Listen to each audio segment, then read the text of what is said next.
Good evening all. 3 in the last 3, all having their respective challenges. The latest clash on Saturday, their toughest yet. Bedford, however, remain on top form as they move into a playoff place after Saturday's 3 points. Today's opponents come in the form of Shefford Town and Campton, who currently reside in 10th but are unbeaten since Christmas. These two come head-to-head here at Shefford Sports Club. One club's form will fall. Let's see whose it will be. First of all, let's have a look at the teams. Starting with the home side, Shefford Town and Campton. A key one to note, Johnny McNamara, 29 goals in 22 games. He's the league's top goal scorer, closely followed by our very own Josh Bamford. Him alongside Henry Snee, who was on 13 goals in 14 games, are on top goal scoring form. 2 players to definitely keep an eye out from the opposition side. And into Bedford. Not too many changes from the side that went out to face Rushden not too long ago. Steve Burford returns to the lineup, as well as a new signing in Scott Joseph wearing 11. A hot topic has come down from 2 leagues, played previously for Biggleswade, but started his career back at Bedford in 2011. A homecoming for Scott Joseph. Once again, I am delighted to be in the company of Richard Jackson. Richard, it was a fun event last Saturday, so we thought we'd do it today. What can you expect from this encounter? Well, the same answer as Saturday. Goals, and lots of goals. And wasn't I right on Saturday? I mean, it was humding, and it was like they were popping them in from everywhere. Not really, not at all. So I'm going to say goals again, because it's very rarely that I'm wrong more than once. Well, I'd say every 6-12 months, but so goals, and we've got McNamara knocking them in for fun, and we've got Bamford knocking them in for fun. We've got Sam Rogers, who's going to just create everything and mayhem for everybody. So my money's on goals, Will. 78 goals for Shefford this campaign to Bedford 71. These 2 teams love to put it in the back of the net. It will definitely be about who can do it the most this afternoon. It certainly will be. Yeah, that's what it's going to be about. And we have got, I can tell you now, because I know you just arrived here, John Wynn's the referee. There's a little bit of information for you. Yeah. So somebody's going to be winning today, aren't they? So, and there we go. And there is John Wynn, spelled differently. Y-W-N-E. There we go. Well, the more you know. Hey, it's just non-given learning here, isn't it? And early shout out to Real Bedford FC Supporters Club. We're pumped for tonight's game. Live link here. Will Roberts, can you set up Richard Jackson's Twitter account? It may distract him from the Bedford Luton van jokes or trying to explain official steps. Tragedy. We need to get you on. Or on camera. Well, no, just on Twitter. On Twitter, you'd go up and follow us. I'd say be all that viral thing again. Yeah, that virus. It's been going around, hasn't it? It certainly Jackson. Okay, here we go then. Josh Bamford lies over the ball once more. Bedford 3 in the last 3, looking to make it 4. But it's Shefford with the early pieces of possession, and I'm sure that will change hands frequently as these teams seem fairly evenly matched. Don't be fooled by the leaderboard. Shefford are currently residing in 10th and Bedford in 5th, but as I mentioned in the intro, Shefford on hot form, haven't lost a game since before Christmas. That includes a draw against Stopfold, which I'm sure may bring shivers down Bedford FC's fans' spines as they recall that 4-1 loss in the opening live stream encounter. Yeah, but that's because they were nervous of the cameras, and so they were just getting used to it. So there's a reason for that, But now they're not camera shy, as you've seen. 3 in 3, it all comes together for us. Phil Draycott with an early set piece, taken over those roles from Mark Bunker, who seems to have been forced out of this side by the good work of Phil Draycott, who's really been impressive since his introduction in that game against Wellingborough Whitworth, which feels like ages ago, but I'm pretty sure was only last week. So that is how far we've come. Carl Forster quickly brought to a call to arms for the man in pink today. Lots of mention on social media about the colour of Carl Forster's kit. It was green, then it was pink. Stays pink again. Steve Burford looking to try and get places. Reintroduced back into this lineup, Steve Burford. Bit of timeout and seems to be residing in we can only assume is a back five, and in his probably more preferred position of a sort of left wing back role, controlling that flank. Yeah, keeping everybody in order and keeping the supplies coming for Rogers and Bamford to run in behind. John Haruri looking to see magic in their money, power football to new highs. There's nothing magic about it. If it was magic, you'd be all like, guesswork. Of course it's not. Science. First touch of the ball for Scott Joseph, the new man. See what he can do. Plays it well to Bamford, and there's potentially opportunity on the edge of the D, but Shefford do well to get it back under control. Kane O'Neill assessing his options and trying to pick out a long ball over the top, looking for Scott Metcalf, but can't find him. And a shout out to Real Bedford, Melbourne, Australia Supporters Club, cheering on from Melbourne, Australia. Now the tennis is finished, Real Bedford has got to be the only talk in town, hasn't it? No worry about Novak and Novaks or whatever he's called. It's all about Bedford and the Bedford FC that is going to shake the world up with class football and obviously commentating talents, Will. Exactly, that is really what should be making the headlines, isn't it? This is Ryan Lewis over the ball at the moment for Shefford. It's a good ball in, and Carl Forster has to catch it with what ends up being a fairly routine save, but he's come in and what an impact he's made. Saved a couple of penalties, been solid at the back. He's always chatting, you can hear him. A real good keeper, a good signing, and just showing his worth.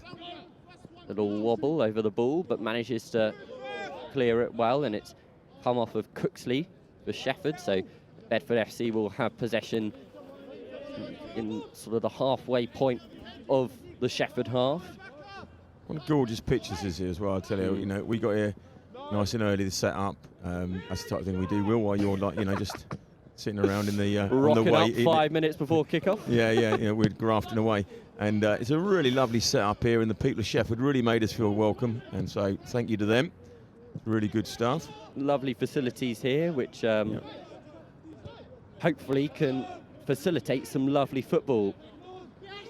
Steve Burford trying to find that cross. At the moment, it just hasn't been coming from that sort of area. Andre Rees-Brown, another man who's been reintroduced into the midfield. No Abdullah this afternoon. No Ben McGrath either, who still seems to be out with illness. We'll try and get more word on his return when we can. Ryan Lewis has been dispossessed, and referee's whistle goes once more. This time the flag was raised on this near side, so once again a fairly even encounter in the first five, Richard. Yeah, I think once again they're just both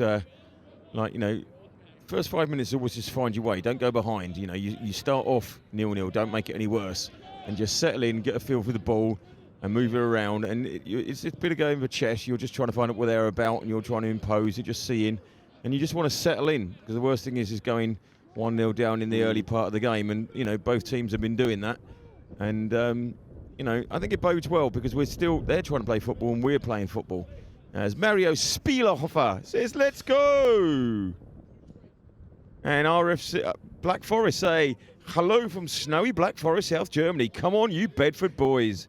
And Ed, K4EGP, "I'm watching Real Bedford from North Carolina, where it's a sunny and 47. Oh, sunny. Would be nice. It definitely ain't 47 here. And Rotterdam are telling us, doing your job, Will. Two teams are in top form and among the most scoring teams of the league. That's a promising sight for an epic duel between Shefford and Bedford. May the best team win." I'll write that down. Best team. We're not here for the best team winning. We're here for Bedford. Well, surely Bedford are the best team. Exactly. Richard. Well, There I you mean, go. so why is he even asking? Eh? Why is he even putting May? Anyway. Another long throw from Draycott. Somewhat coming his signature move. Someone's down. It's Dan Hammer, who's rolling around and seems to have taken something to the face. So It's always hard to tell, isn't it? Because remember, footballers hold their face and you find out they've tripped on their ankle. yeah, here we go. Maybe an elbow to the eye or something fairly uncomfortable. It's a sniper in the crowd. Also, wherever you are around the world, we want to hear from you. So we always say, give us a shout. We want to hear from you, where you are, what you're up to, and what time it is. Because we have this thing, Will. That's why I think the golden hour, right? 3:30 to 4:30. 3:30 is too late to stay up. Yeah. 4:30 is too early to get up. Yeah. But so that's the dedication. That's the Royal Castle dedication hour. So let us know if you're watching, because I mean, you're about 7 o'clock in the morning in Melbourne.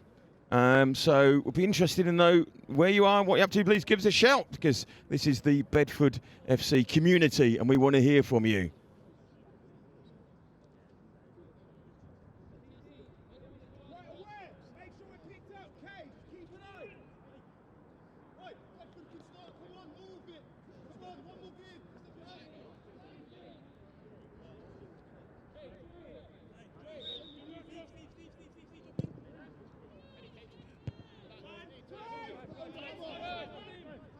This is Steve Burford trying to put Shefford people to the races.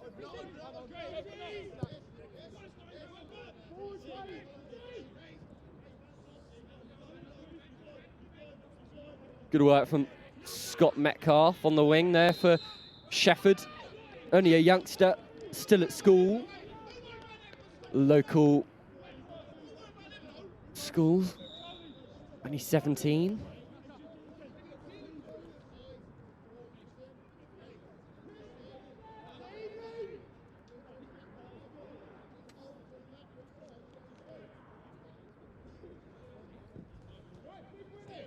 Free kick, Bedford.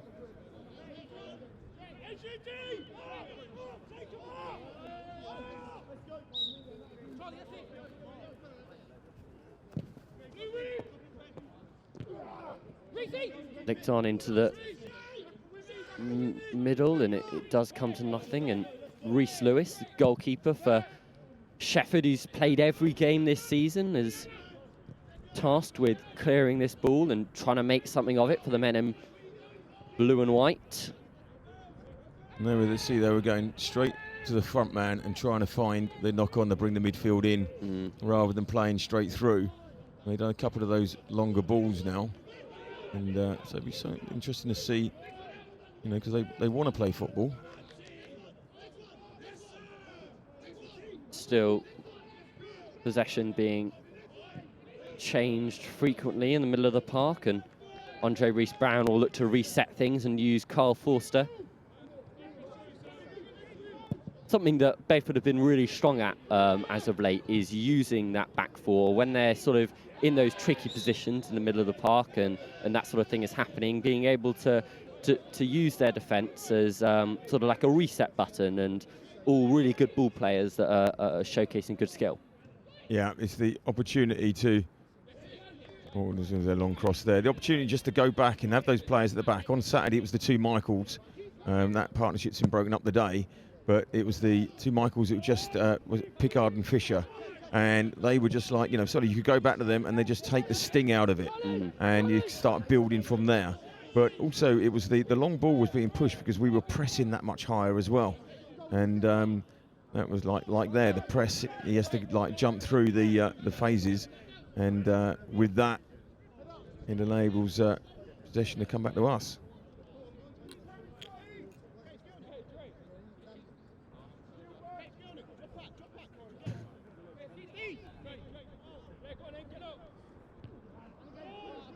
With the long ball, it falls to Sam Rogers, who's pressurised well by Mark Ansel Carter, who will go on his travels, see what he can find.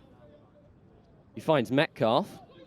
who doesn't have too many options, but uses them well, and there's a clearance that's forced by Marvin Hamilton. It falls to the edge of the box. Sam Day. Good challenge from O'Neill, who walks away with the ball for now, and going to resort to a clearance, I think, from Pickard. And Shefford are battling well here at the moment, and that was a good little break from there. And they just got inside behind the fullback and pulled it back. Once again, good defending there, but they're playing down those lines very well at the moment. Good ball over the top. Kyle Forster is forced to clear his lines from an uncomfortable position, and it will go goalkeeper to goalkeeper. And that's, again, high line, pushing out. The sweeper keeper's got to be there to clear up behind, and Forster's doing that very well. It's so important that Kyle Forster makes a really good connection there, because as we've seen in a majority of viral YouTube videos, when the keeper comes out and completely mishits it or doesn't hit it at all, it can be really, really costly for a team. Incredibly embarrassing for the goalkeeper. I think that's the big thing. As a member of the Goalkeepers Union, it's I can say that never happened to me in my whole career. Did it not? No. Should we put you in goal next game, Richard? Well, and we can see. I think we should have a. I don't look that good in pink. That's the problem. That is the one thing that's setting us back from getting you between the sticks. Marvin Hamilton, that's Steve Burford, in fact, but I want to mention Marvin Hamilton quickly, who has come into this side as a midfielder, but at the moment finds himself at centre-back, we think. The lineup at the moment, you've got the three centre-backs at Cade Stevens-Abbey, Marvin Hamilton, and there's Stevens-Abbey showing his strength, and Michael Pickard as well, who we're familiar playing in that centre-half role. Good turn from Ansel Carter, and he's asking a lot of Tom Cooksley at the moment. Something that sort of noticing is that Shefford, however, are getting the better of those sort of 50-50 challenges, which is quite concerning for Bedford. Yeah, I know, but you got to remember, travelling team away, you got to bed yourself in, and Shefford, in front of their home supporters, they're going to give that a little bit more to start off with, and it's all about quietening down the crowd and taking that, impact out of the home team. And at the moment, the boys are doing it. They're just going through the motions, not worrying too greatly about everything. And these opportunities are going to come. Break could be on there. Andre Rees-Brown's ball was poorly timed, and Sam Rogers couldn't get onto it. But that counter-attacking play may be the answer if Bedford want to get something out of this early encounter. Once again, resorting to using that back five, and Josh Bamford has to come back towards the halfway line and try and get himself involved. A swarm of blue and white, however, surrounding the ball wherever it goes, and some strong work rate from the home side at the moment. Yeah, they are, just like you say, winning those 50-50s, and they're non-stop. But the boys, they're defending well. Oh, that's nice. Good turn from Steve Burford. Ooh, one right to the noggin for Sam Day. And yeah, we've got to stop that straight away. That is nasty stuff. Just wrong place, wrong time, and it's unfortunately hit him. But I'm sure he's suffered worse, and he'll trooper on. But look at this. Yeah, proper face full of ball, that. Yeah, he had time to move though, so And Bedford, Minneapolis, hoping for Bedford's fourth win in a row. So thank you very much, Minneapolis. Look, I can say it this Minneapolis. Week. Remember, I couldn't say that last week, could I? 3 times fast. That's what we're going to hope for now. Yeah, no, I'll work on that with off mic. Is that what you spend is that what you spent Sunday, Monday doing? Yeah, just drive Minneapolis. Yeah. You've aced it, in fairness. So good work. Again, those 50-50s. Josh Bamford so prominent in the air most of the time, but Charlie Hamilton, the skipper, making the best of it. Trying to switch direction and use the far side. Not been utilised as much in the opening set at this fixture. Scott Joseph trying to make his way into the box. Calls for foul, denied by the referee. Probably rightly so.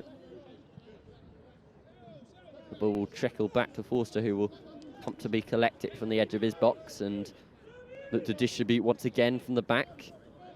Joseph is like, it's looked, when he's got the ball at his feet, he's looked really electric. And you know, you mentioned earlier he's come down to 2 divisions.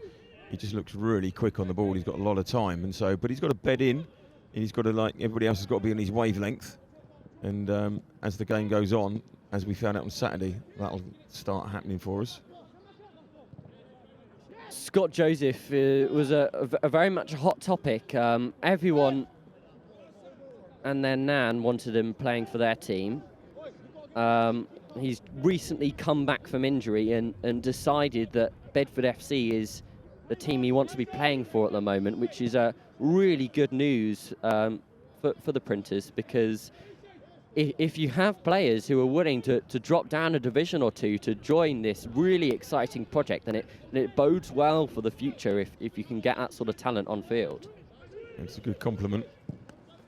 Draycott puts the ball into the middle and forces Lewis to... Took that really well, just came out of command in the box there. It was a good ball in, it was right in the zone, but just like commanding goalkeeper, that's what you like to see. And settles everybody down. Bamford putting themselves in the right positions though, and a miscatch or mistime, which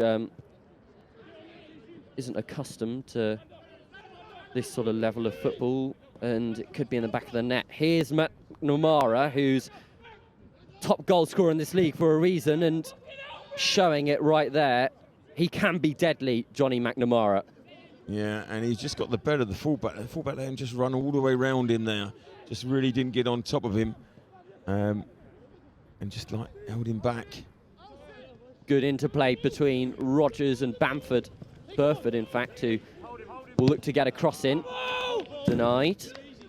And also, he's looking for a penalty back there when he came through. But this is the run around the outside. And, you know, Cade Stevens-Abbey's got to do better there, really. Just, like, stop him early. Joseph testing O'Neill, who's forced to make a hash clearance of the ball. No team had a genuine opportunity at goal yet, so we haven't really been able to test the ability of Rhys Lewis and Kyle Forster, but I'm sure when that happens we can really get a good understanding of where this game might go, but for now it's very much in the balance. Here's the set piece. Very caught with the long throw, and it could fall to someone here. Burford. Ball whipped back in. Bamford looks to get onto it. Once again, it's deja vu as Lewis gets to it earlier. And once again, it's just like, you know, the keeper really is, you know, and that's what you put the balls in to start off with. You test the keeper's confidence. And when he starts coming from and he catches the first two like that, he's going to come all day. So you just have to find a different way around it. Henry Snee looking for an opening. Looking to involve Sam Day and Metcalf, who were working well in a triangle before that was disrupted by the Bedford midfield. Great turn from Scott Joseph, who gets to the races and tries to pull it back and can't. Encouraging early stuff there, and he backed himself pace to take him round the outside. So it was a great little turn. It was the chance. And once again, just as you were saying, the keeper, full of confidence. You come and take them like that. And then he goes and gets rid of it early. You mentioned it last game, Richard, but getting players to the front post rather than trying to utilise the back, as Bamford potentially could have an opportunity here. Draycott drills it in, no one home. Sammy Rogers trying to get onto it at that far post, but using the front side of the net could be really beneficial, something that we don't really see teams doing that often. Yeah, I mean, the thing is that as it was Bamford that came and just see this here, but it was Bamford on that earlier one. He's got to go and compete with the keeper, but he's got to go and get in front of the keeper. The keeper won't come, it'll come out, but he won't come forward. Burford, once again, trying to cause trouble on that right-hand side. And so if you can get in front of the keeper and just get a little flick on, everything's going to happen. But as I say, you play some high and long in there like that, he's going to come all day for those. So you've got to get in front of him. Look at that little flick on. But, you know, the lads will they'll be on the same wavelength soon, and that'll start coming. Steve Burford currently been fairly instrumental in causing some havoc towards goal. A bit of miscommunication between the new man Joseph and Bentley McLeod, and this could work out as Metcalf is racing down the wing, doesn't have too many people with him, so he'll have to take on Draycott himself, does well, and Kyle Forster is forced to make a fairly decent save. Burford tries to trap it down, and they could be on the counter here. Heavy shot from McNamara, who's MMA there, I think. pleading innocence, but referee sees through it. Once again, you see Shefford, they come round the outside. You know, just see this here again, like, you know, just like nowhere near the ball. Yeah. But it's kind of like they're going round the outside of the fullbacks. Remember what you were saying last week, you know, we're very good at stopping them coming inside, but we've got to, you know, I always say, if you're going to make the foul, do the foul early. Challenge early and stop them getting so far down there. Poor ball in from Burford doesn't result to anything. Instead, it's Henry Snee who's currently on it, and Burford makes up for his poorly timed free kick with ensuring that possession once again lies with the away side. And a shout out to Bedford, Norway. Greetings from Norway. 3 points today, please. We'll make sure that we bring them to you. Keep on this crusade. Bedford, after their win on Saturday, currently find themselves in 5th, which is a playoff position. The first place team goes up automatically, and then the remaining 4 will battle it out in a playoff of some sort. So a win here would certainly help the charge to get slightly further up the table. It is highly congested still, with many games to go. Steve Burford just not really getting the right crossing lines at the moment. No, we're winning some more of those 50-50 now, and that's good. But at the moment, we're going down the same channel with Burford, and you know, he's got to get his eye in a bit more. But the thing is, it's easy to say, oh, that wasn't a very good cross. You cross to what's available. Yeah. And so if the guys aren't coming to you, that cross has got to be pinpoint perfect between all those players. You've got to make yourself available. Sammy Rogers tries to pounce on a spewed out ball. Can't.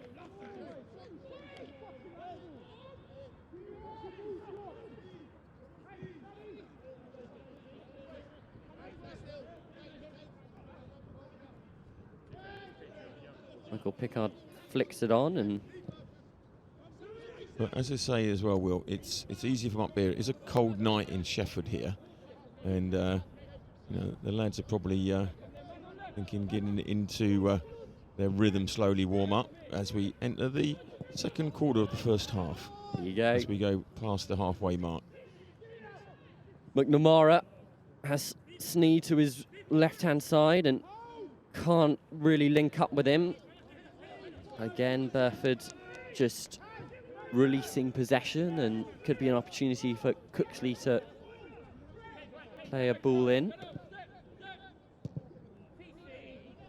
Cross on, which will fly past Kyle Forster, who will rather take the goal kick than collect it whilst it's still in the field of play. And we've got our own ball boy today. There you go. Oh, look at that. Very generous young man. He'd be pleased being called a young man as well when he watches this. I was going to say, looks about your age, Richard. Does that make you a young man? I'm very young, mate. Young at heart. Shall I break into young at heart? No, I won't. There'll be another song you haven't heard of. No, that is very true. Burford and Bamford again trying to link up, but that miscommunication has been a strong narrative running through this first 25 minutes. I think Burford will win an argument in an empty room at the moment. It's just really not falling for him. But keep at the cause. Good pressing again. All over the top, and Sneeze trying to get to it. Once again, Forster's made to come out of his shell. And again, good defending from Hamilton there. Just holds of his man, lets the ball come through. And so when they're trying, I say, get through the middle between the centre-backs, those centre-backs telepathically are on the same page, just as the two Fisher and Pickard were at the weekend. So good defensive work. as you saying earlier, that go back, let them build out from there, and they'll go long with Forster if need be. Gonna do a little switcheroo. Also Reece Brown. Offside, says the referee. Early call. I didn't know you can be offside in your own half. Because you can't. So that must have been for a high boot or something, which I didn't really see, but you definitely can't be offside in your own half. Oh, well, new rules being conjured up in this league. Always nice to see. I think it was just a high boot.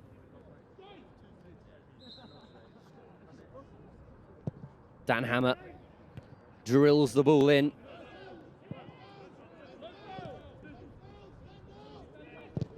Knee on the turn. You know, if Dan Hammer scores, you know what time it'll be, don't you? Hammer time. Yes. Yeah, I got that. I had to process that for about a second or so. Well, I was thinking, not your ear again. I was thinking, yeah, I went Holmes under the hammer. Oh, no. Hammer it home. Hammer time. Yeah, hammer time. Let's get back to this game. Cross available. No one on it. Snee on the far post. Could fall. Oh, great save from Kyle Forster. Ball again to the back post, and Bedford have to deal with it. Hamilton with the good block. Still not rid. Still another opportunity. Falls to Metcalf. And a missed time kick. Doesn't work out. Bamford having to get back and help out his mates, and wow, slight warning call for Bedford. Pinball alley there, wasn't it? You know, once again, near post, nobody picking up that ball coming across, whether it's in our box or their box. And look at his save from Forster. Really, really excellent stuff. Great reflexes. And, you know, Rosed was calling, but we weren't finding it. We were trying to play out at those points and like get rid of that pressure. But once again, opportunities for the Shefford. Still 0-0. And we're back on a roll. This time it's Reece Brown who tries to play a nice ball in. It's to the near post. Bamford again, who's just not there.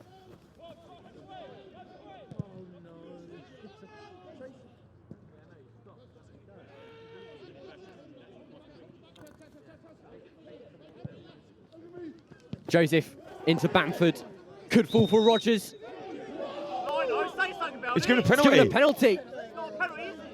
Referee points to the spot. Shefford are in disbelief. Bamford immediately takes the ball. He'll want this.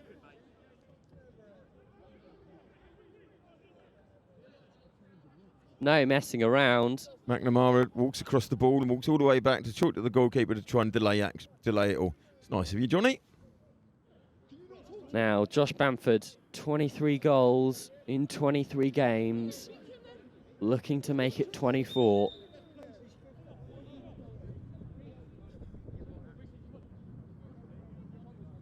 Bamford v Lewis. Bamford for Rails, hits the roof of the net, and it's a captain's contribution that gets the first goal of this game.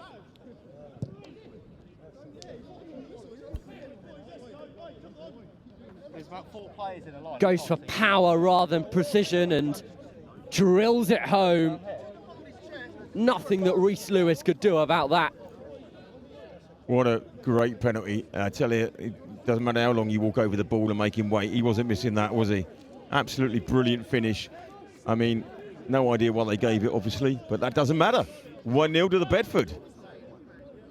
We'll have a look at that and break it down very soon, but big shout out to Ollie Travel that said, come on the boys. Can't be here tonight, but he is supporting, watching online. Thank you, Ollie. And so 1-0 to the Bedford. Like 1-0 to the Arsenal days. We're on a roll. And there's me telling you, you've got to come to the near post. He doesn't need to, does he? No. They Steve foul just him needs to get a penalty. Yeah. Easy as that. Bedford 1 goal to the good. Shefford will be looking for a response, and seems like this game has been spurred into life. Yeah, he's been calling out for that goal, and it just came probably against a run of play. Bamford He's onside, takes a long-range effort, and it travels up rather than down. Yeah, that wasn't going anywhere near the goal, was it, that one? Here's the... see him again, look, he's just held that line nicely. He's just hanging off, and that one there would get you 3 points in most other games.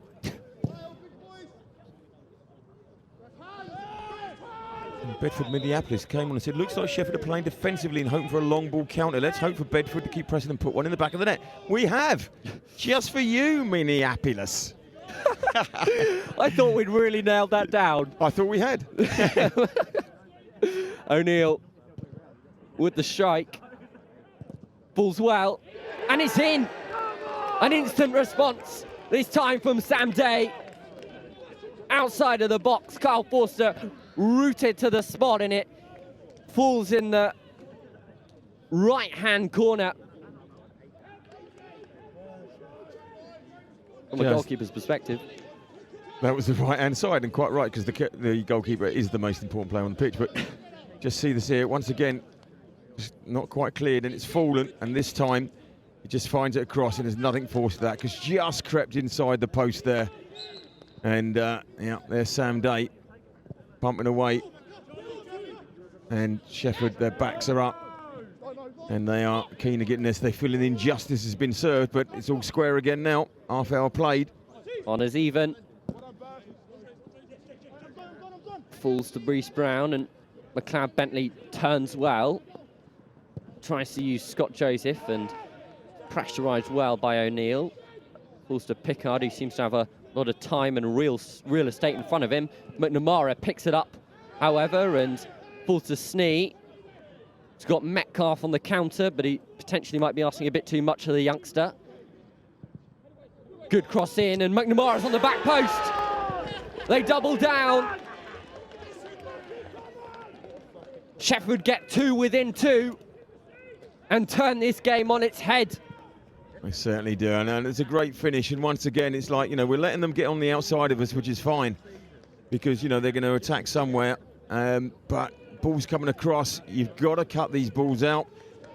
Look at that, it's gone past 1, 2 players. They're just like, you know, watching it go over their heads. And Johnny McNamara, what's that, 30 goals now, I think you said? Yeah, exactly that. That is 30 goals in 22 games. The guy knows how to find the back of the net, and suddenly 2-1 to the Shefford. We got some work to do. Didn't even get a chance to give the Bedford Minneapolis call of goal, because Shefford stuck 2 in themselves. Bedford will be looking for a response. Bit scrappy in the midfield, well picked up by McLeod Bentley.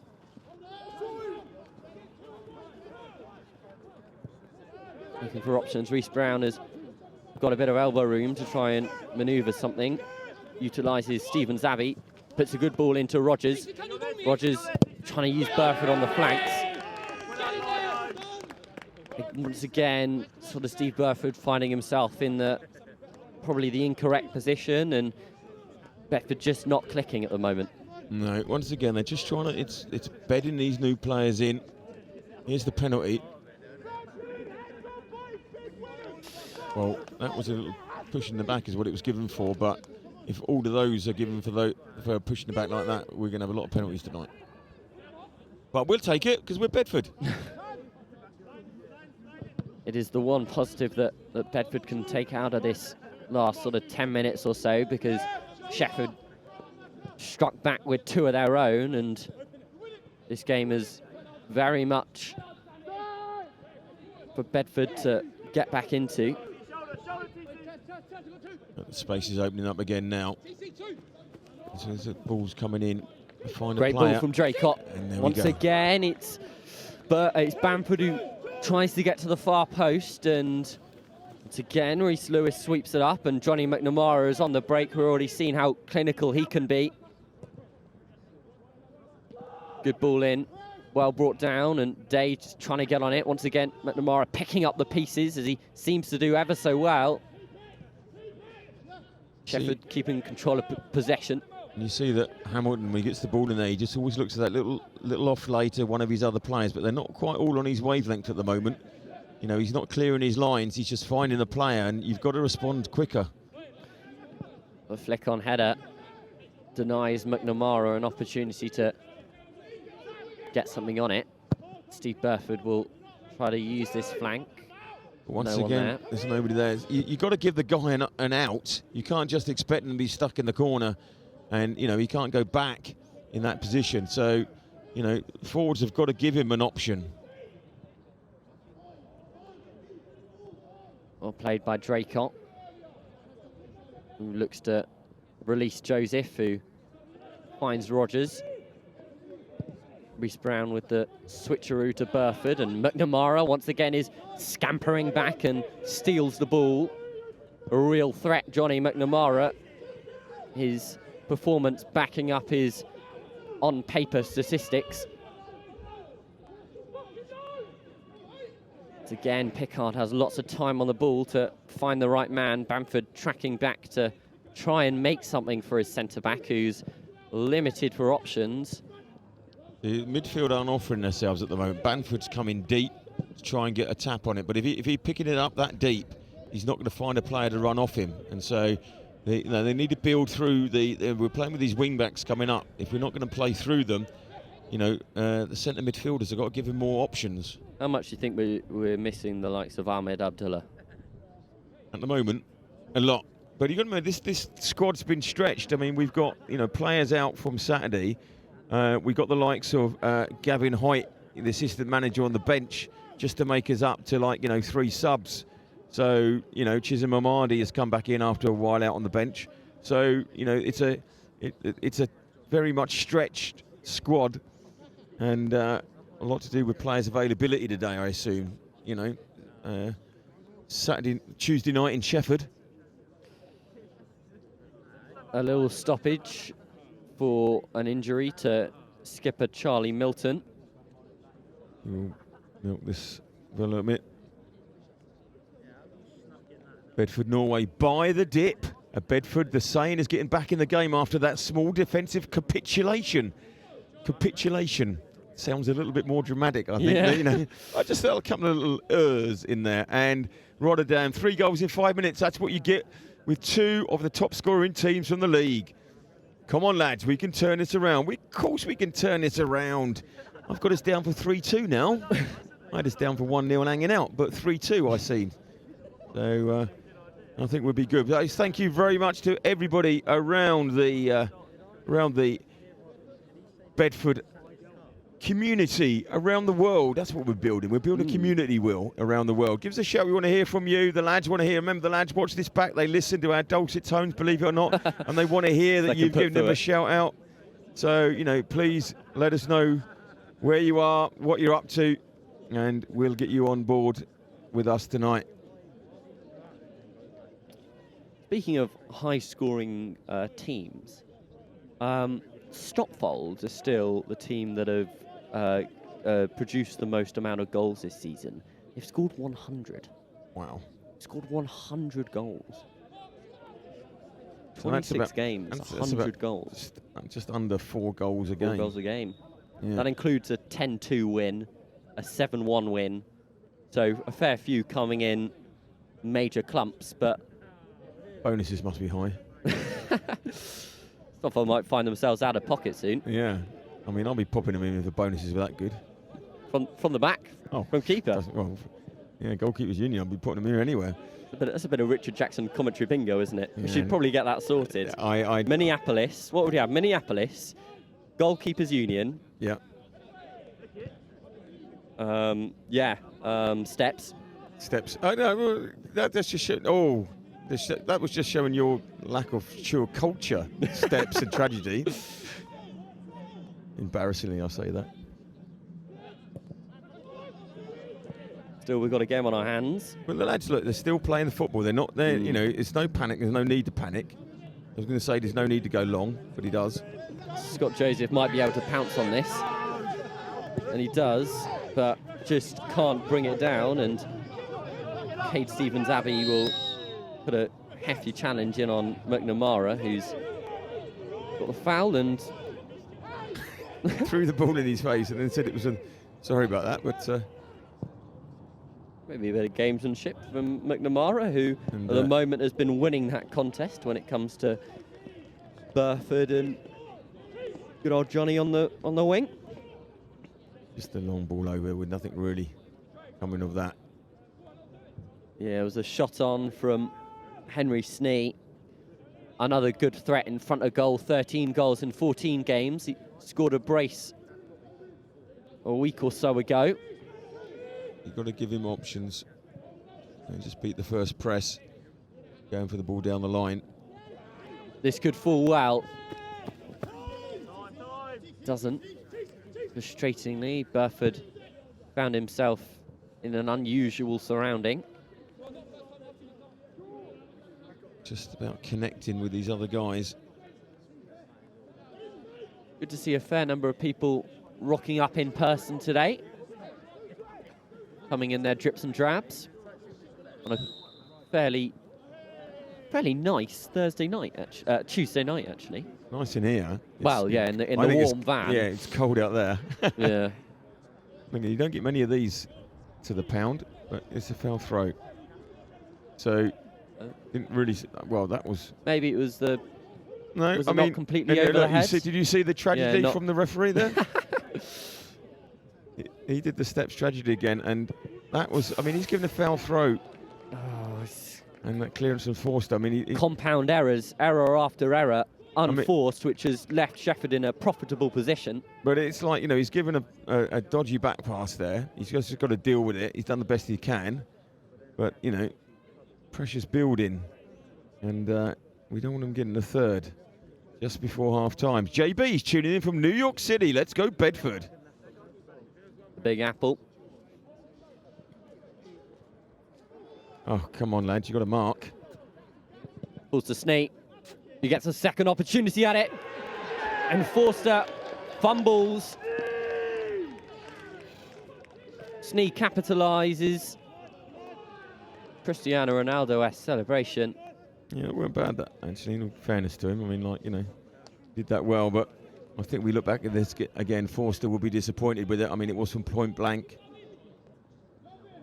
But it's like the two of you, you've got to mark. There's three of you, like they're all chatting about it. Good block. Yeah, and Forster will be disappointed with that. But listen, it's got to go past 10 players before it gets to the keeper. So there's a few others to blame before it gets there. And you've got to mark players, not talk about it. And that's where the lads there. It's all about coordination, getting it together. But 4-3, as I said earlier, I thought it'd be 4-3. An even steeper mountain for Bedford to climb. And this is when spirit levels are really tested.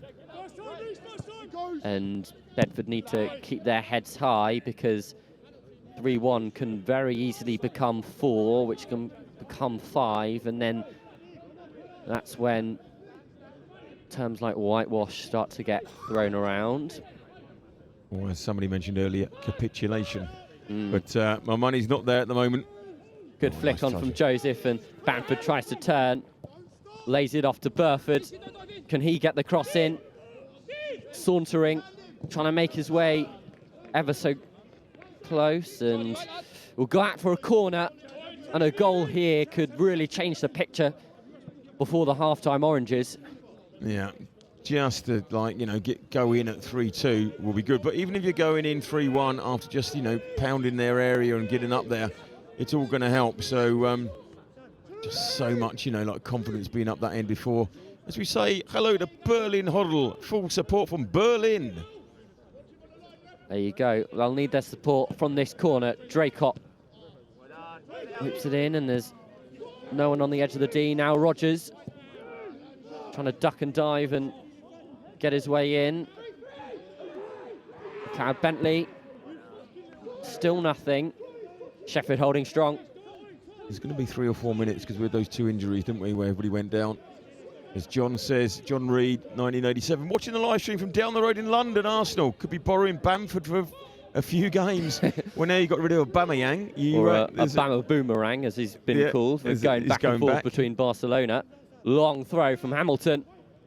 Tries to get the flick on. Could fall to Joseph. Bedford tries to find Rogers, who's managed to get away with it. Oh, Bedford on the back foot. And Metcalf with a lovely ball to Snee on the counter.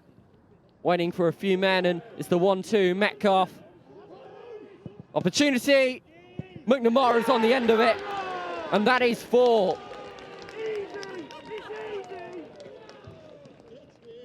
The last thing that Bedford wanted before half-time.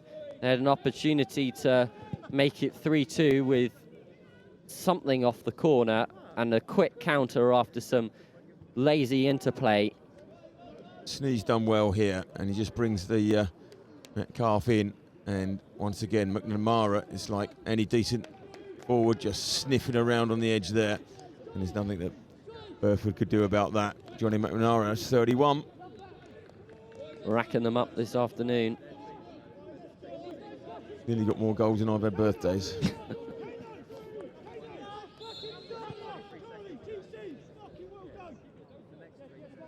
Not long to go this half. Just want to get in at half-time now. What sort of words do you think will be thrown around at the break by Nathan Abbey and Gavin Hoyt? None I could mention here. But just but you know, we'll be coming out and going, lads, look, you were in the game, you got a lucky break, you were in there, you were, you know, controlling little bits and just letting snippets, missing those 50-50. So just try and pick it up. And like there, look, you know, it's like that's because they're not playing, you know, they don't know their players, you know, they're just not on the same wavelength at the moment. So they've got to go in and just reset. And, well, go in at 4-1, hopefully. That's the main thing.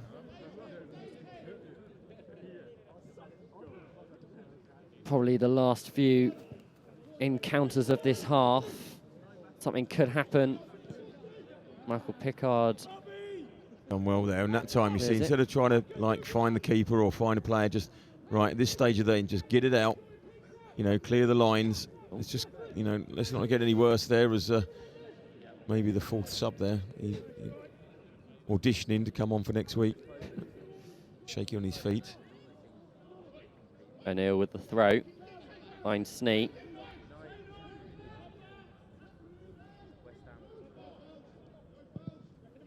Good ball in. McNamara looking for the hat-trick. When you've got to hit the, you know, you get to the near post and the ball's in front of you. You know, I know I say it every week, it's easy from up here, but you've got to make the header. Referee gives the throw in favour of Shefford. And that is the half. Bedford with the early penalty, and it looked like it was all going the way of the away side. But Shefford Town and Campton FC score 4, 2 from McNamara, 1 from Snee.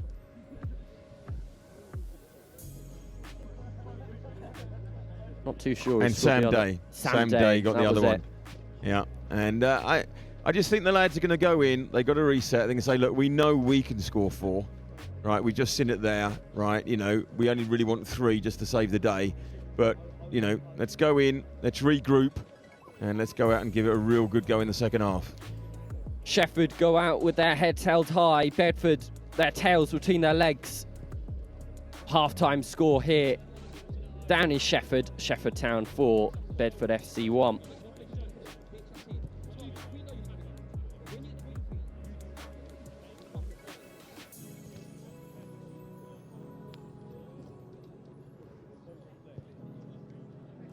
So this is just the highlights from there. And you see the first one here. I mean, look, a soft penalty, but we'd take them all day. Everybody was shocked with it, but what a finish. What a class finish. And keeper had no chance on that one. Back of the net. Thank you, Mr. Bamford.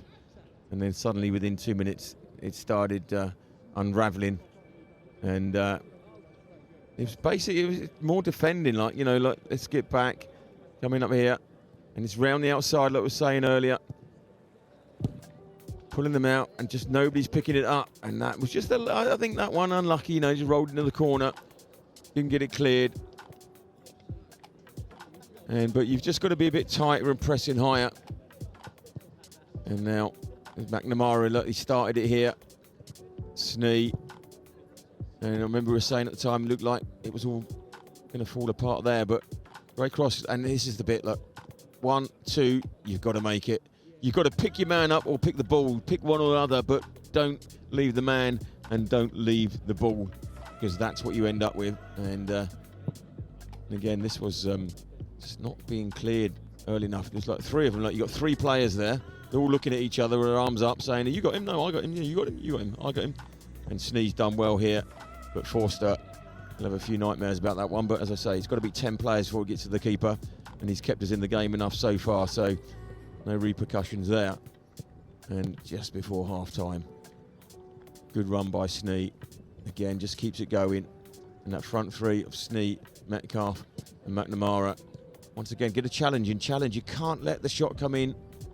And McNamara is there to make it 4. A comedy of errors that has caused the 4 goals. Frustrating stuff for Bedford.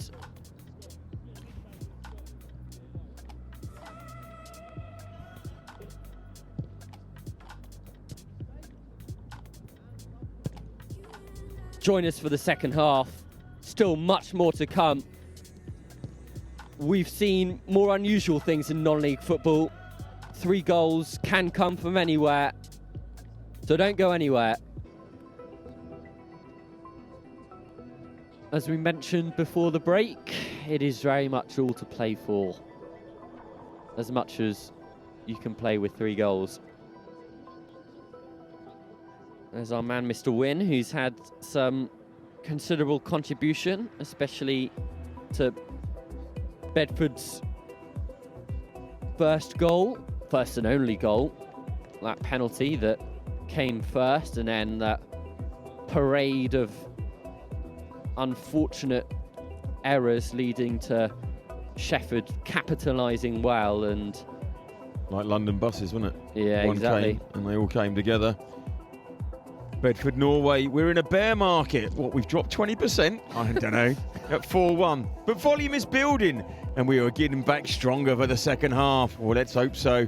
And Nigel List watching Bedford after football training from Enschede in the Netherlands.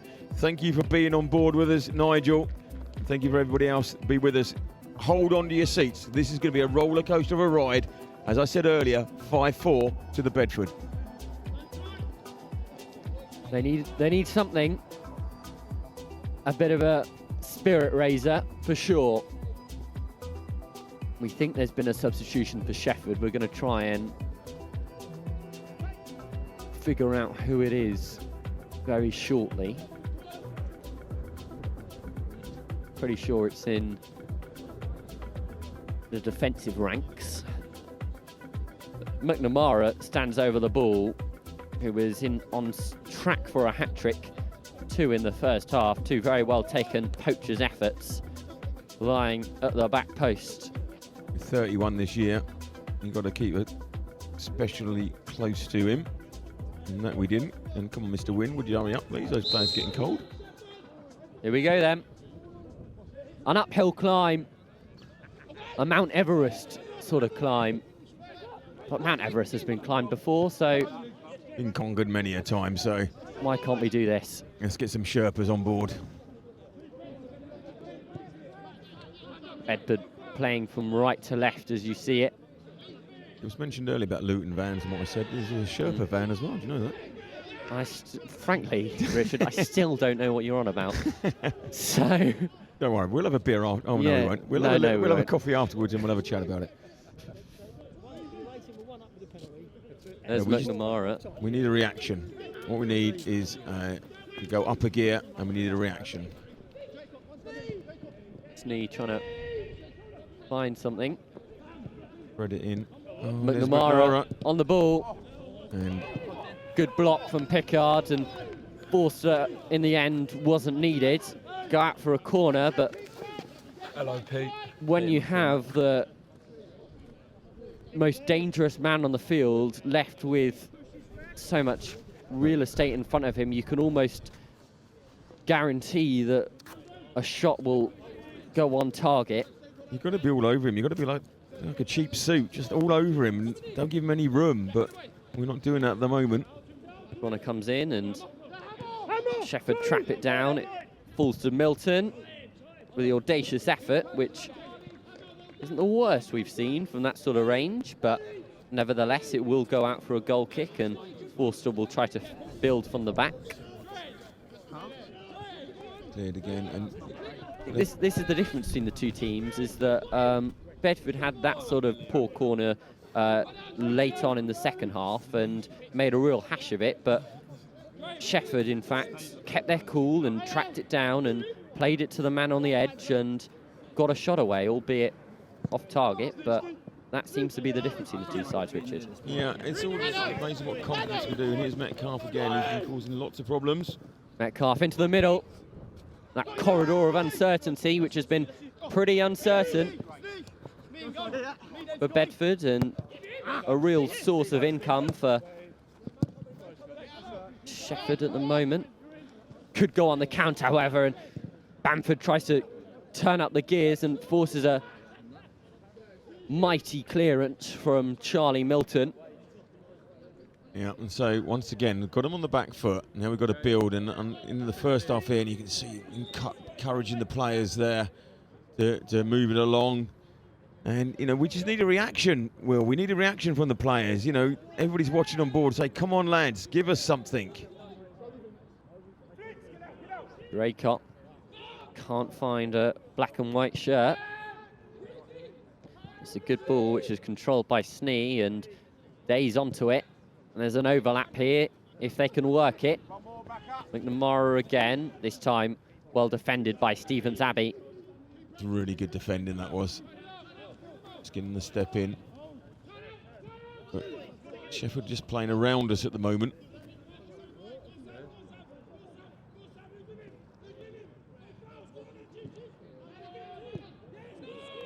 Ball forced back, and Shefford have to try and sort something out. Not too much pressure applied by the centre forwards for the away side.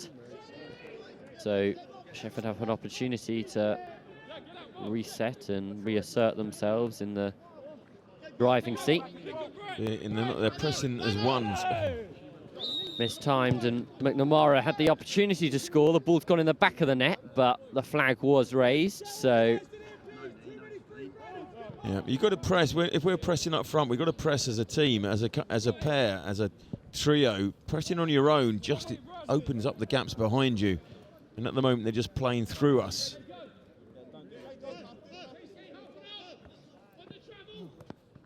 But it's still only 4-1. All still with the low-driven effort, and good work from Ryan Lewis at the back. And like I say, it's a stretched squad. We've got a goalkeeper and assistant manager on the bench and just 2 outfield players. So it is stretched. The lads put in a big effort on Saturday. So, you know, there's going to be some miles in those legs. But that's what a bigger squad will help as they sign more players and bring them along.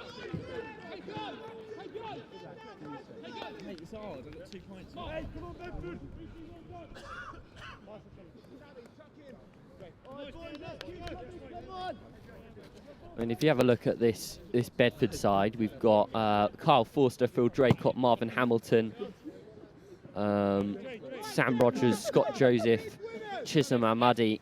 All these players only recently signed. Yeah. So this is still very much a new side, and it doesn't happen overnight. The gelling, especially off-field as well, it is important this group has a chemistry on the pitch and off the pitch, because it really does help when the time comes. Yeah, it certainly does. And I mean, and on the pitch as well. I mean, like, you know, you're only talking about 4 training sessions because of 2 midweek games. So they've only had 1 week where we'll get 2 training sessions in. The rest of the time you're playing. So you're flying players in there, and you're hoping that they're going to gel, because they're not doing it on their training pitch. So, you know, it's a difficult job, and but so far Nathan and Gavin have been doing well getting it going. We've got a good run of 3 games and holding our own here apart from the scoreboard. Bamford gets onto it, and there could be a counter. Joseph tries to play the ball over the top, and it's missed time once again. There's a ball to the face. O'Neill, the latest to get one right on the schnoz. They've been unfortunate with that, haven't they, Shefford? That's happened twice. It's almost like they're aiming for it. That's the same player as the first half, isn't it? That it happened to? That would be unfortunate. And that's like, what is it? Scott Sperling, isn't it? Have you seen that famous? Have you seen that famous clip? Or if it's famous, obviously. I'm up with the kids. I'm in the hood. Timeless football classic. Scott Sperling saved with his face. Minneapolis sending positive vibes from around the world. Let's go Bedford. Come on, get on board with the Bedford train. Get aboard. Oh, it sounds like a 70s disco track now, doesn't it? All aboard the disco train. Yeah, it's like we're going to do the locomotion. Anyway, no more. It's again something I don't know. You have to, a lot of things we have to learn. Yeah. Is Ahmadi, who has made his way onto the pitch. He's come on for Joseph, has he?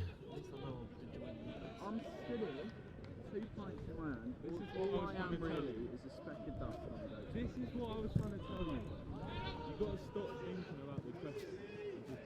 We'll bring you that sub as soon as we see what the change was. Pretty sure. I think they've gone. They may have gone to a back four. Corner given.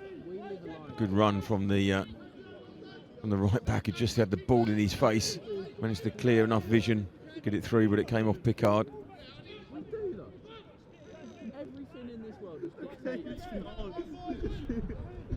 Everything in this world is dictated to by money. Right? The only reason we haven't gone to Mars is economic. It is. Ball into the short side. And Charlie Milton can't get anything on it. And they're beating on that near post again. And it was another good effort. We're just not getting in there at the moment. And so the substitution is Chisholm Amadi has come on for Steve Burford. Yeah, so our presumptions are correct. There he is, Amadi. So that means they've gone to a back four and just try and push that midfield on more and get a foothold in the game. Onto a, you can only assume it's sort of like a 4-3-3 with an attacking hint onto it. May as well, with the scoreline as it is, throw all you can up front, and Ahmadi will be looking to try and put pressure on Lewis, who does well to clear, and there's no one really in the middle of the park for Bedford, and it's Shefford who have all the time in the world to play it back to Lewis. There is absolutely no rush for them to get up the pitch. They'll want to be sucking the life out of this game, whereas Rogers and co were looking to revive it. Right, a little bit at a time. There's Nathan urging them on. Come on, boys. He wants a response. Needs something back. The referee's just practicing doing up his laces. It's what he does whenever he's showing with his mummy. Stephen Zabby. I don't pretend. I don't go. The longer throw. Falls to no one. Dead it ends up with Ryan Lewis. Good ball finds Snee. Switches on, but well cut out by Joseph. The referee, free kick. Not always obvious what it's for, is it? Nothing wrong with that. I don't quite understand, because nothing seemed to happen, and we go back to where nothing happened with the free kick. They've taken it. It's got to be Shefford. a little bit more awake there to what's happening That reminded me of the Barcelona-Liverpool Alexander-Arnold Corner goal. taken quickly, Origi. Corner, and Origi's there, you know, and that was just similar, apart from the setting, the surroundings and the multi-million-pound players on the pitch. It could have been exactly the same. Isn't really the Camp Nou, but... It was Anfield, but anyway. It was Anfield. Oh. What do I know, eh? Yeah. Well, what do any of us know?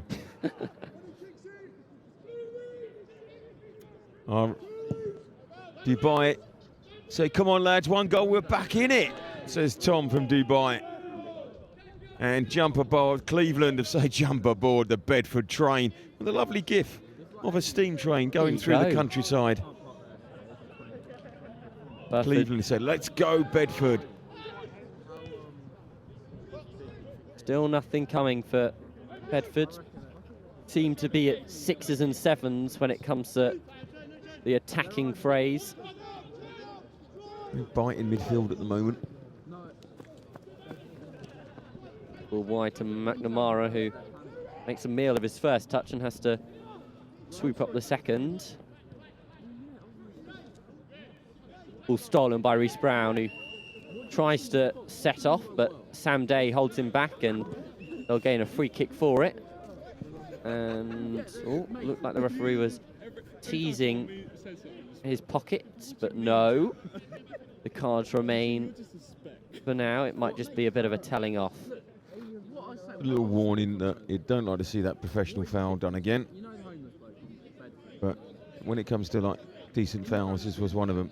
There's a break on there, and if that ain't a yellow card, then my name's Father Christmas.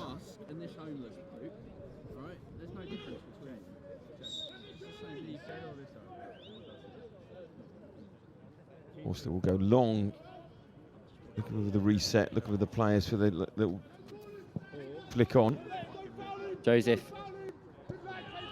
with the ball, and it's O'Neill who hits something. Us. Hit us. Yes. I did feel a bit of a shudder. Yeah. He's obviously... But Joseph, who's just there, that doesn't really seem to be on it yet. Just like all taken off him. An opportunity for Bedford to maybe do something. They've been quite muted in the opening 13 minutes of this second half. Draycott with the long throw, falls to Joseph. Rogers can't get there. McNamara clears once more. And once again, there was the little flick on, but nobody was reading it. Nobody was in behind. Draycott tries again. This time, Bamford is on it. Reece Brown. Draycott to Rogers, who can't get the flick on. Bedford look to counter. Ahmadi. Reece Brown. The room to manoeuvre. Needs some people to help him out though, because he's being pressured well by Day. Forced to use the back pass. Nice, good work from Bedford, but the ball's been lost, and it's just dancing around the ball at the moment. Square one. Where is that midfield enforcer when you need it? Somebody can put their foot on the ball. It was Abdallah at the weekend. Just, you know, directed the play. At the moment, there's nothing going on. I do wonder if we had maybe a midfield of McGrath and Abdullah, then this game may be a very different one. But yeah. Injuries and illness and availabilities, everything rolls into one. This time of the season is when those sort of things are really stretched, yeah. and teams have to reach deep in their pockets and look down the back of the sofa and try and find a few players here and there. And you've got the African Cup of Nations on as well, so you're losing players to that. Oh yeah, of course. It trickles all the way down. The ripple effect. Yeah.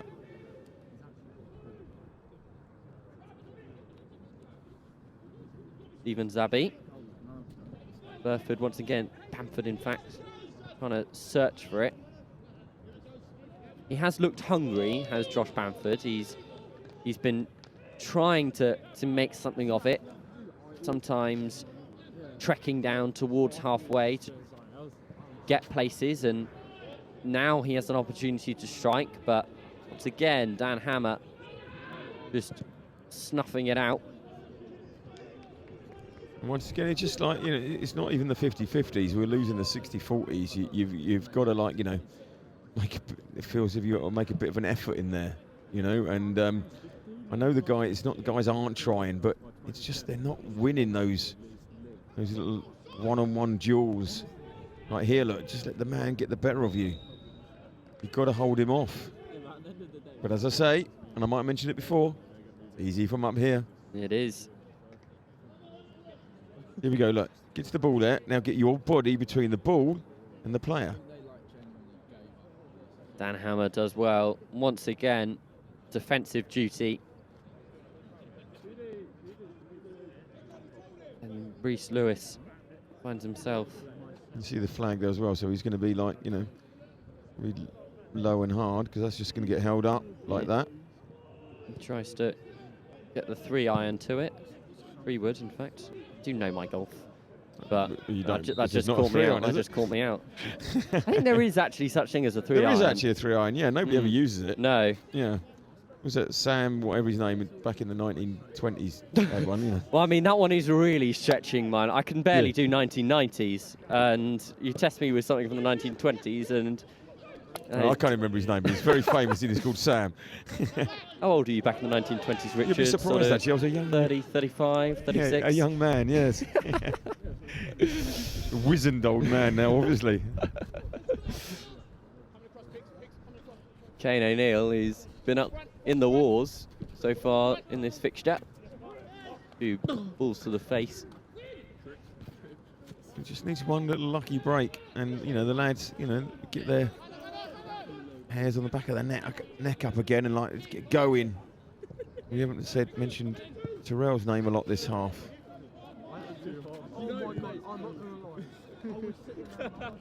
A chance potentially spouting from that long ball over the top, and Joseph tries to recover it in a desperate attempt to keep the ball in play, but to no avail. You were saying that Joseph had just come back from a long layoff. Yeah, so he's got to get games in his legs, and that takes time. You can do all the running you want. You should not match fitness. I mean, look at me. I mean, I do all the running, and I'm not match fit. So, what hope do these lads have?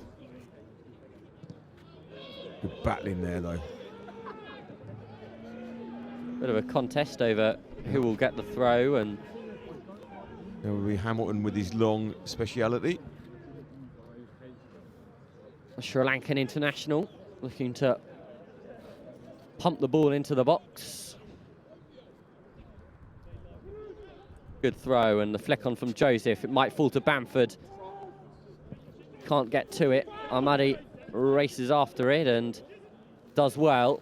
Amadi twisting, turning, trying to get the shot off. Gets a second attempt, both blocks by Shefford players, and the poor pass from Tyrell McLeod-Bentley leaves McNamara with potentially another opportunity to get some ground, and the layoff to O'Neill, who finds Metcalf, who try to get the strike off, and all of a sudden Shefford are back up there, and that ball heads into a different postcode, but that one's coming down with snow on it. I mean, once again, it was a good little bit of play by the boys up the top to start off with. Then one poor pass, and Shefford are down the other side, and Forster's got to do better here. And tries to clear it and doesn't get anything to it, but it's really interesting to see just how quick Shefford can strike. They've got pace up top, haven't they? They get in behind. Once again, we're stopping them getting in between the centre backs, but we're getting around the back every time. Well trapped down by Stevens Abbey. Tries to look for the through ball to Rogers, who just doesn't have the legs for it. Goal kick, and time really not on Bedford's side. 3 quarters into this fixture with a 3-goal deficit, and the result of points looking even more difficult for Bedford to try and receive. But they were never going to win every single game to the end of the season, and so, you know, there's a bit of a wake-up call here. There's work still to be done. Draycott forced to make probably the correct decision and clear it to the touchline rather than utilising Forster, who was once more being pressurised by Metcalf. Backpedaling at pace. And even a foul throw.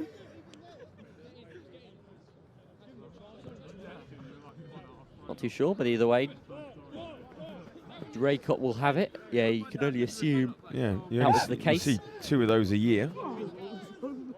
Seen 2 of those in this game. Yeah. Stevens Abbey, pressurised by McNamara, who does well, and he's going. Now with that pressing and pushing it on, we've got to find the players. This is good. Amadi. Going through the motions. Oh. Just right idea, poor execution. And Shefford once more find themselves on the counter.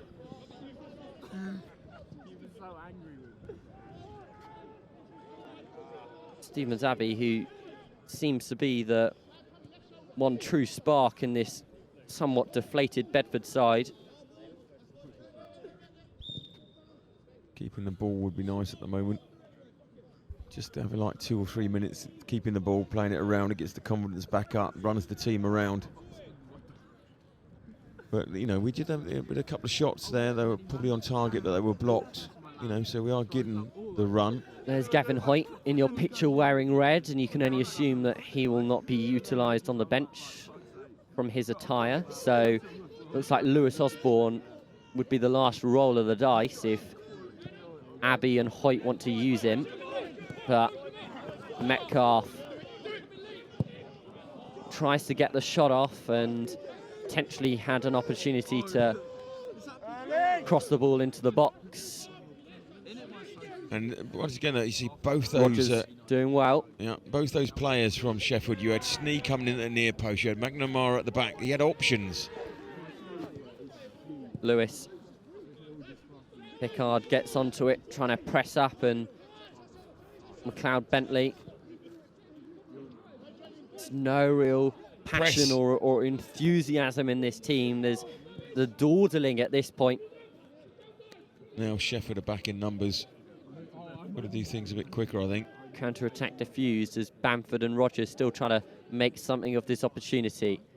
Good ball in to try and find a Muddy on the short side and be a free kick. Given by the linesman. Mardy being a bit too enthusiastic there, but I'd say challenging for the ball, which you're allowed to do, I believe. Good cross. Yeah, just sticks his leg out. He kind of knew he wasn't going to get there and just could have done for a bit more there, really. That's why we just need that last little push. Because Shefford are going to really run this down now.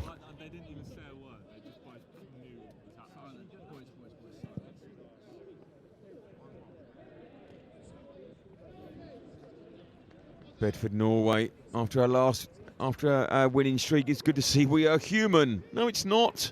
I want us to be superhuman. Unfortunately, losing too many of our 60-40, 50-50 today. Absolutely.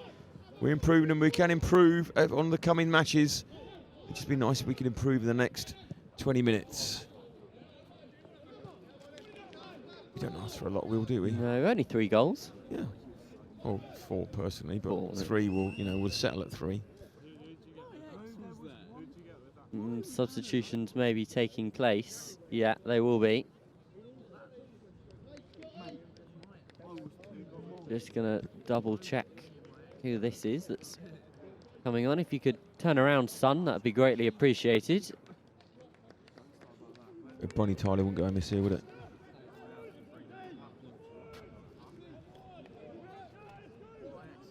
Looks like it's Scott Metcalf who's making way, and Ashingham will join us.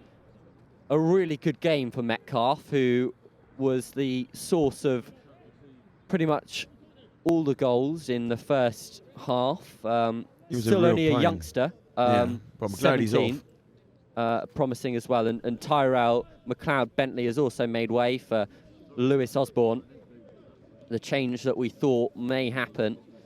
Tyrell McLeod-Bentley once again, after 2 games back-to-back where he managed to find the back of the net, he just comes up short in this fixture. And the experience of Osborne now, hopefully will just either keep it at 4-1 or just bring the boys back into it. But I'm glad Metcalf's off. That's the right result. Let's hope Ingham isn't as good as him.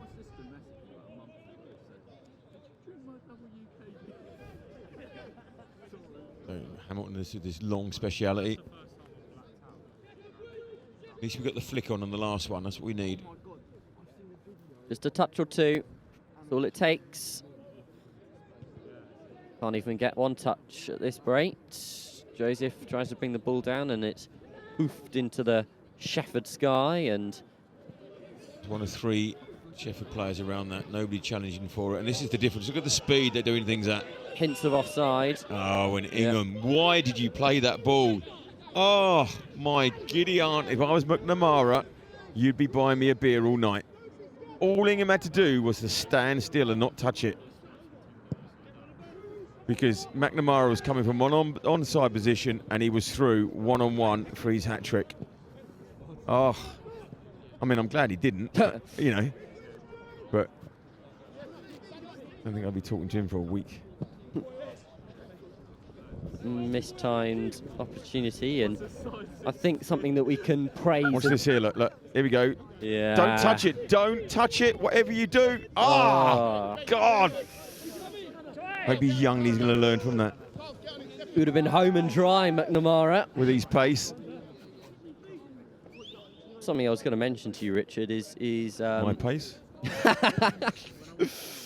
Only when chasing after sort of food or beverages, I've seen you can go lightning pace. Yeah, it's amazing. But Shefford's use of triads and working in threes, sort of Barcelona-esque, it is something that they've really been praised for. And you saw in that last attack that the last pass didn't come off, but it's something that Shefford have been able to really utilise during this fixture. But Amadi gets onto it, cuts it back, but once again, Shefford all over him. And you mentioned tried 3 players there, you know, marking him, tracking him down. They've been played really well in units. They've played between the lines well, and you know, they had the good front 3 in the first half, and it's the same again. And they're just settling now. Basically, they've just settled into their rhythm, and they're just happy at 4-1. Bedford, on the contrary, really not working in units, almost working as individuals out there. Yeah, they're just like they look leggy. They look like, you know, it's been a good few games in the last few days. A thin squad, you know, you've got to rotate these players round. But they're doing well. Another substitution. It's the end of the day for Sam Day. Oh, hold your horses, son. Got to do the checks. Let me just get his number. Give us a spin. Anytime today. Amazing how you could hide the back number. If you try to do that, He's you probably definitely couldn't do doing it. this on purpose. Come on. No. We'll bring that to you in a minute. Yeah, we'll find out.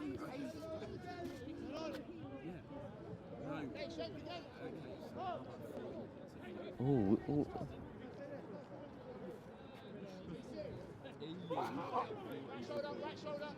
Shefford once again with the ball.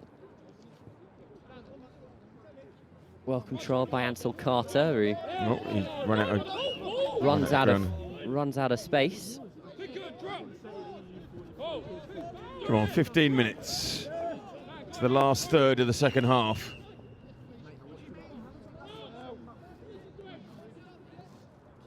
Waiting here, the referee's going to have a word. Mark Ansel Carter. And who else is being called? Is it the skipper? Milton? Yeah. Just stop it. Yeah, stop it. Just. Oh, I think 12. it's 12. Mitch Foley. Mitch Foley on for There you Sandberg. go. We got there in the end. Lewis Osborne out wide to Rogers. Trying to make something out of nothing. Sam Rogers with a... He had support there as well coming up. Stevens Abbey with a lovely ball. Ahmadi on the turn. Nothing on, so he goes for the shot, and Lewis equal to it. But Ahmadi's looked pretty lively since he's come on, actually. Every time the ball's at his feet, he's like, you know, he's trying to make something happen with it, which is, you know, encouraging. But like those long balls just cleared, just not finding the players. Bamford, it's not, it was like a magnet on Saturday. Everything was going to him, but at the moment, those lines aren't making it. Marvin Hamilton with the challenge. Referee waves it on. That was a good challenge as well, because if he hadn't made it, Shefford were in again, but good solid stuff. Hamilton is a lot better in the second half. I think this, you know, the removing Burford out and going to the 4-3-3 has worked better.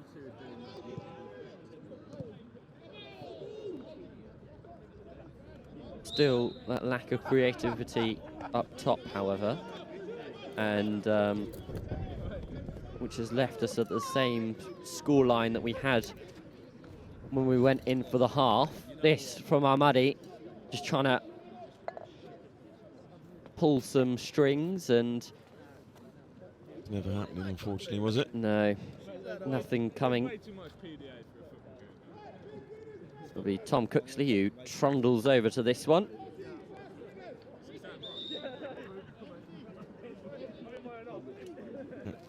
The referee's told him that he's going to get a free kick instead. Nobody was aware of that because everybody's lined up for the throw-in.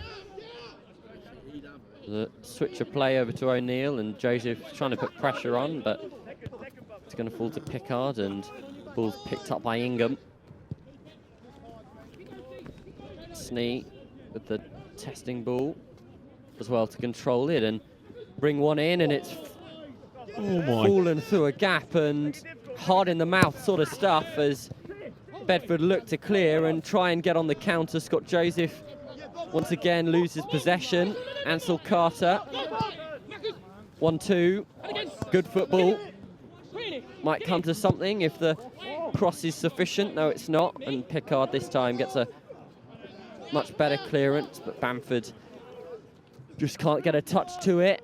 Shefford will just come again, though. They know where the weaknesses is, which is any ball into the box at the moment. That's where, you know, they're getting stuff from it. It's just non-stop from Shefford. Just put it into those points where we're not picking up, and they're winning every 60-40, every 50-50, and just then we didn't make the near post. Lewis Osborne trying his hardest. He's been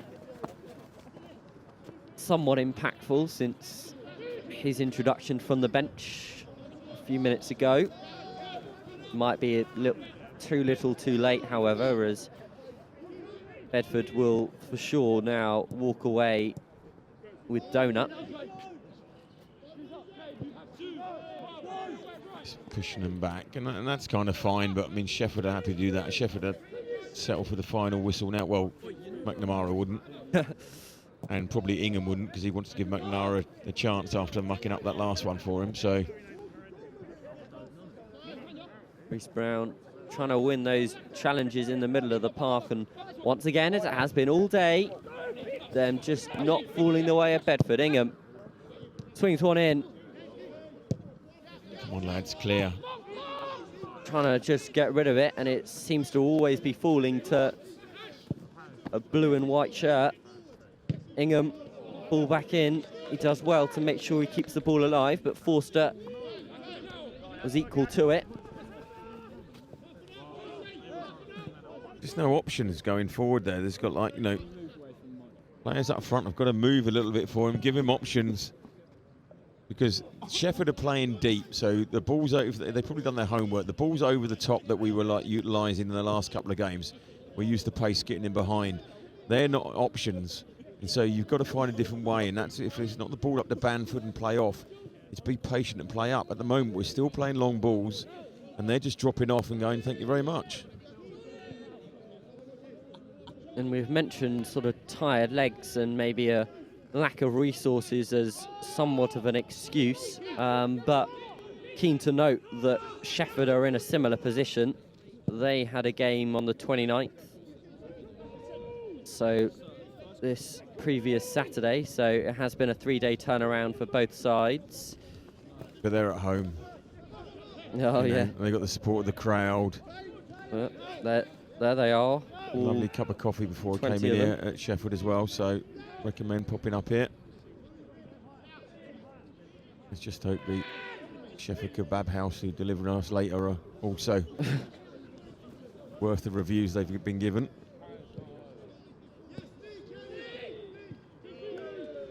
Neat, and there's somewhat of a pedestrian nature about this contest at the moment. Both teams seem to have either run out of steam or don't need to apply any more.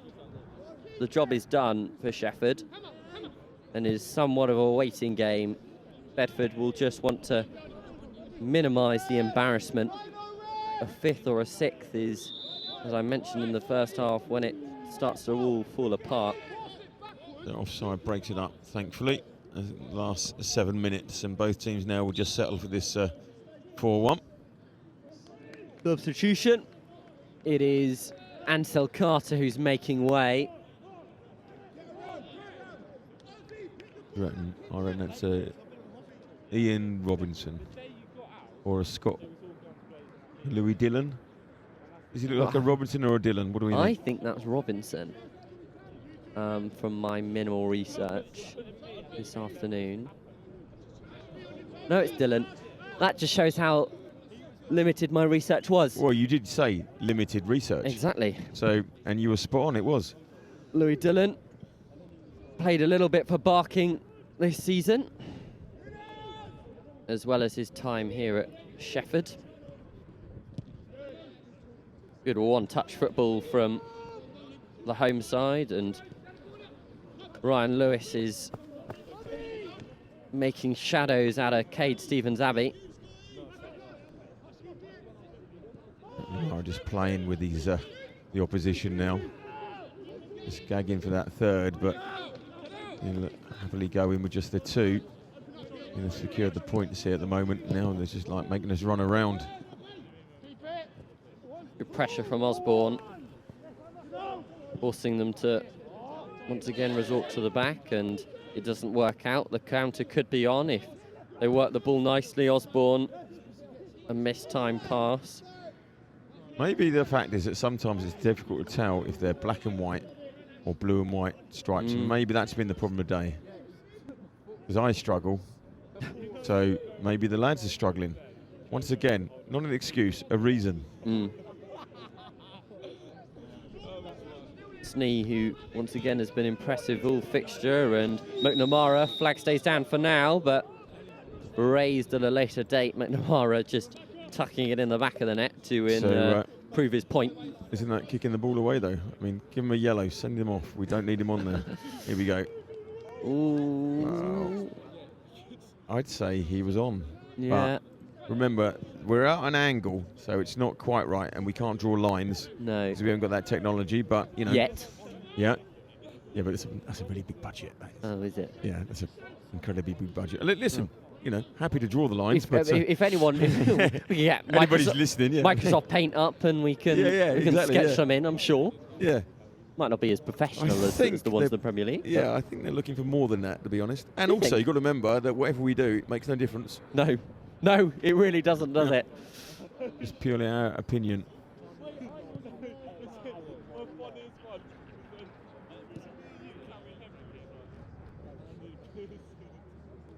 Last 5 minutes for Bedford. We don't even win that. I think somewhat despondent commentary box now, as we sound like two moaning old men. Those two guys in the Muppets. Oh, you wouldn't even know what they are either. No, I do know that. I do know that. George and Ernie, innit? I can't go as far as names, but I know that they're a thing.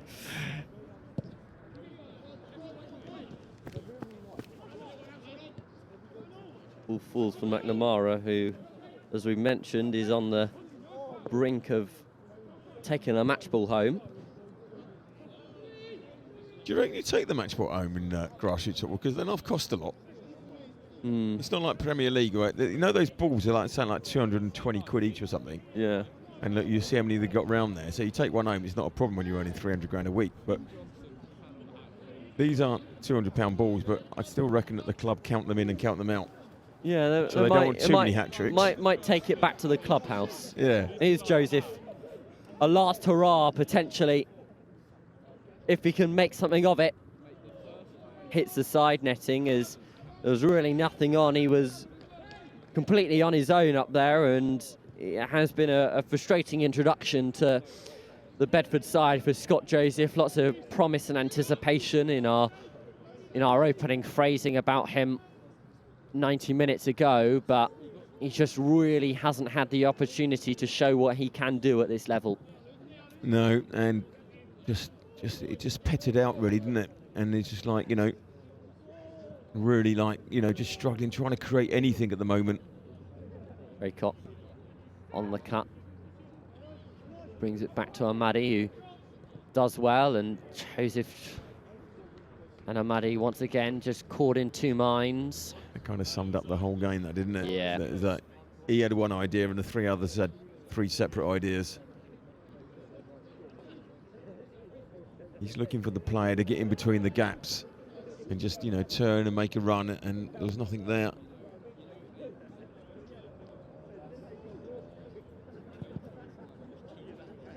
Handful of minutes left in this contest. Not that it's been much of a contest past the half-hour mark. Yeah, has been a solemn second half with no real chances for either side, in fairness. There's been slightly more happening the Shefford end than the Bedford, but still, goalkeepers probably... As they say, nothing to write home about. No. Hamilton will look to take this one relatively quickly and get it up that flank. Shefford return the favour, and Hamilton will go, thanks very much, I'll just go do that again. Yeah, go long with it, but he's probably thinking, doesn't matter how long I go with this, it's coming back. This time angled slightly more goalwards. Reece Brown latches onto it. Once again using Fisher, Pickard, but I was going to mention Fisher and maybe how much we've missed him today. Yeah. Them two were so solid on Saturday.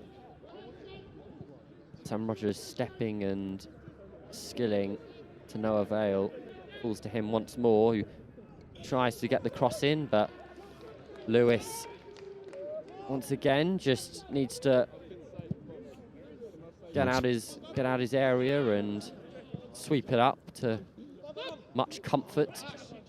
It was just took a deflection, fell to him, and the forwards up there still saying, yeah, we'll have another go, we'll have another go. Everybody else is saying, blow the whistle. The dying seconds of this match, and Bedford look to finish with a flourish. Joseph tries to flick it over the head, but the bounce of the ball just not working in his or Bedford's favour. We're into the red. Bamford sets it on a plate. Reece Brown. Joseph with the turn. Oh. No. And he looks as despondent as we were sounding there. It was well played. There was scuffed there, and just, yeah, he was falling backwards, so he couldn't get over it. It was always going wide and high. Slightly off balance and resulting in a wayward strike. And Lewis has gone wandering for the ball. Yeah, he looks a little bit knackered, doesn't he? He's blowing like that steam train in my GIF that Cleveland has sent me. Reece Lewis has rejoined us after his forage into the abyss that is the back of that picture, and this could be the last moment. Attacking opportunities for Ahmadi, who just held up the ball for a bit too long. Lewis and Foley getting onto it. McNamara goes up the gears and gets past Cade Stevens-Abbey. Stevens-Abbey, however, defends it well and will look to boot the ball up. Try and find someone. Bamford gets onto it. Abbey was a match for him there, though, which, nobody's been that close to him all game. Hence, he's got his 2 goals. Graycott to Osborne. Maybe looking for the switcheroo, but instead utilises Bamford, and Osborne slightly running out of options. Stevens-Abbey. That was what you call... Referee has a look at his watch. That's what you call hopeful, wasn't it? You come down at Christmas and you're hopeful, and you go, oh, not a kid anymore, I don't get the presents. And that's what that was about. A high ball. Last minute or so, we're already 2 minutes past the required 90. Every sub is meant to be 30 seconds, isn't it? That they add. So we've had 4 subs, that's 2 minutes. We had the one head injury down here where he took it to the noggin. That's another minute. So we should be about 4. But if you could put us out of our injury misery first. Now he's given something else. Free kick maybe for a slightly delayed and frustrated challenge from Reece Brown. Yeah. Just probably frustrations getting the better of the midfielder, as you'd suspect. So their last chance to... McNamara's going to be in the middle there.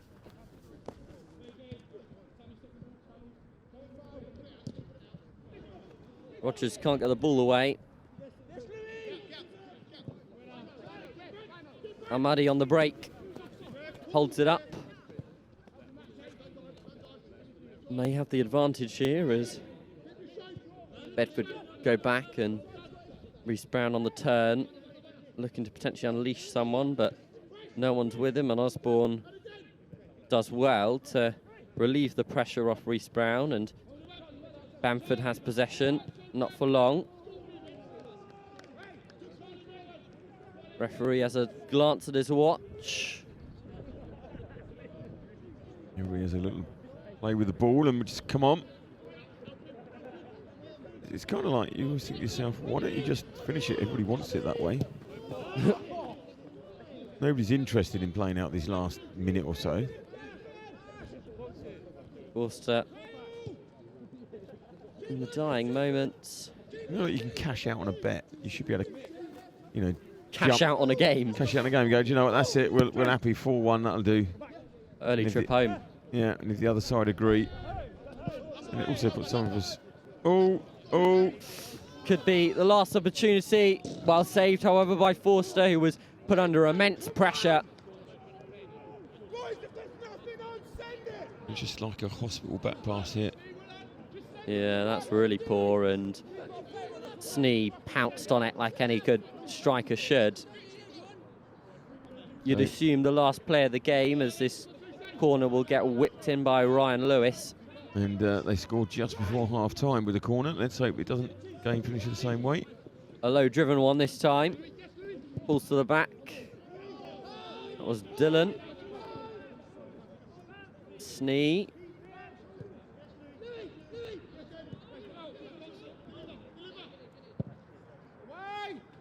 Ball to the back. Balls to Lewis. Gets the shot off. Another one. O'Neill with the final shot of the game. Well, we finished this first half at 4-1. We finished the second half with the same score and the same feeling of what could have been. Bamford opened the scoring. Shefford then came back with 1, 2, 3, 4 in quick succession. Day, McNamara, Snee, and McNamara once again. And Bedford just deflated, out of options, out of ideas, out of inspiration, and walk away empty-handed. Yeah, it was just basically a little bit of a lesson there in how to manage a game once they got in control of it. Shefford, just like, they knew, they looked, they dropped deep, they didn't let the ball over the top, they let the pace get there, they pressed high, they didn't let us play between the lines, and just at the end of the day, a really good professional kind of like game. And they got in Snee up front and McNamara, they got two boys that can really punish you. Bedford just can't make it work. Another 4-1, this time back in the favour of the opposition. But a big shout out to everybody around the world that was listening in today, and just Surrey Supporters Club said well played and thanks for hosting this evening. A well-deserved 4-1. Heads up Bedford, stay strong, lessons learned, onwards and upwards. And Minneapolis, challenging loss, but time to regroup and come back strong on Saturday. That's where we're going to be, back with you on Saturday. What's the rundown for Saturday? Winslow away, isn't it? Winslow away. And that's going to be a big game. Here are the highlights. Joseph with the ball in, and Bamford fell to the deck, resulting in a penalty. And he put this away with aplomb. Nobody was stopping that, and suddenly we thought we were on a roll.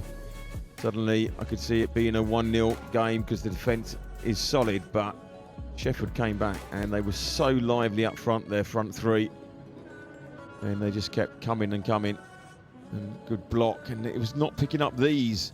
That was Sam Day on that occasion, but nobody was picking up all the 50-50s that kept falling off. And then just within 7 minutes it's 4-1. McNamara been a problem all day, and this was the ball out to Metcalf, and he was very useful. Snee, Metcalf, McNamara. Once again, there we go. 1-2, both of you. No player, no ball. Forcing nothing you can do.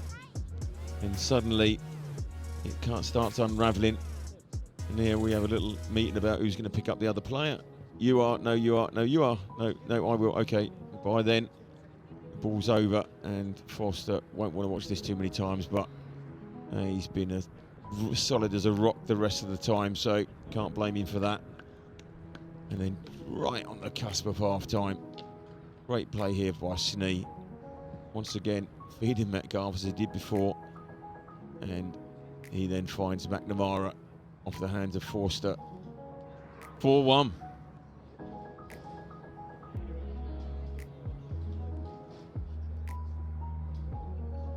And McNamara, probably the man of the match with his energy and the way he got around the pitch and everything he brought to the game. But as the supporters trolled home, so will we. No time to dwell, however. Winslow away awaits. For now, time to regroup. Final score here at Shefford, Shefford Town and Campton FC 4, Bedford FC 1.